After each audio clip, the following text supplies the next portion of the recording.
Hello guys, welcome back to my channel. তো আজকে তোমাদের সামনে আবার একটা নতুন ভিডিও নিয়ে চলে এলাম। বেক ব্লুবেরি চিজ কেক করতে হলে এতে ব্লুবেরি, বিস্কুট, নিউট্রালা সবই করতে পারবে। তো আমি সবার প্রথমে নিয়ে নিলাম বাটার। দেখতেই পাচ্ছ, তো তোমরা সবার প্রথমে বাটার নিয়ে নিলাম। এরপর আসবে ক্রিম চিজ।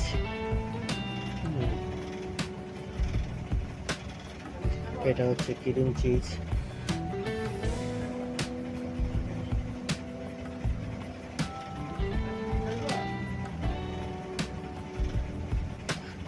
পরিমাণ মতো নিয়ে নেবো একটু দই। দইটা দিলে টেস্ট একটু ভালো হবে, তার জন্য দইটা ইউজ করা। আর চিজ কেক এমনি একটু টক টক লাগে, তাই আমি টক দই নিয়েছি। আর এখন এটা দিচ্ছি হচ্ছে মিল্ক মেড। তো মিল্ক মেডটা দিলে একটু মিষ্টি হবে আর খেতে একটু সুস্বাদু হবে। তারপর দিয়ে দিলাম এটা হচ্ছে সুগার পাউডার। হালকা সাথে কর্নফ্লাওয়ার নিয়ে নিলাম। এটা হচ্ছে কর্নফ্লাওয়ার দেওয়ার কারণ হচ্ছে জিনিসটা টাইট করে রাখবে, ধরে রাখবে। এরপরে নিয়ে নিলাম ভ্যানিলা এসেন্স। তো তোমরা দেখতেই পাচ্ছ ওটা হয়ে গেল। এবার আমি গুঁড়ো করে নেব বিস্কিট, সাথে বিস্কিট গুঁড়ো করে নিয়ে মোল্ডে দেব। মোল্ডে দেওয়ার পরে বিষয়টা দেখো তোমরা সাথে কেমনভাবে কি করি। এটা হচ্ছে বাটার বিস্কিট।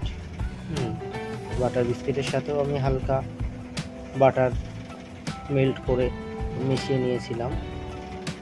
যার জন্য তাহলে মেল্ট করে মিশিয়ে নেওয়ার জন্য যেটা আমার ওটা সেট হয়ে যাবে, বিস্কুটটা আঠার মতো লেগে।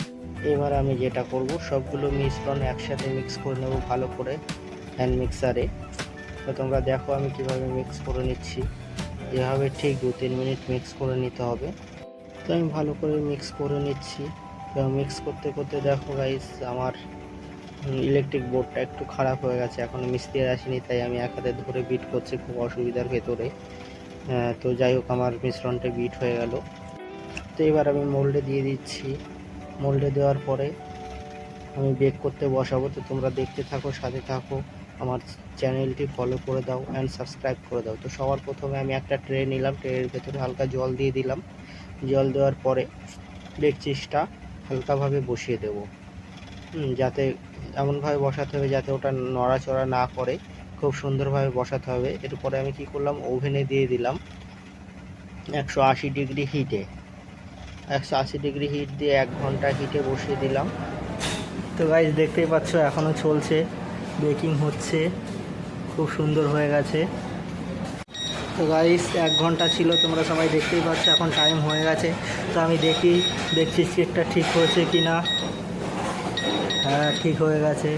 তো দেখতেই পাচ্ছ জলটা দিয়েছিলাম, জলটা শুকিয়ে গেছে এখন। এবার আমি খুলে দেখাবো চিজ কেকটা কেমন হয়েছে, ঠিকঠাক হয়ে গেছে কি না। আশা করি খুবই ভালো হয়েছে। তো আমার চ্যানেলটি আরও নতুন নতুন ভিডিও পাওয়ার জন্য ফলো করে দাও, এবং যদি কোনো কোশ্চেন থাকে আমাকে অবশ্যই কমেন্ট বক্সে কমেন্ট করে জানাও। তো দেখো, আমি তোমাদের একটা স্লাইস বার করেও দেখাবো কেমন হয়েছে না হয়েছে। বেক চিজ কেক খেতে খুবই টেস্ট, আর এটা আমাদের কাছে খুব পরিমাণে অর্ডার আসে। তো অবশ্যই তোমরা আমার চ্যানেলটি ফলো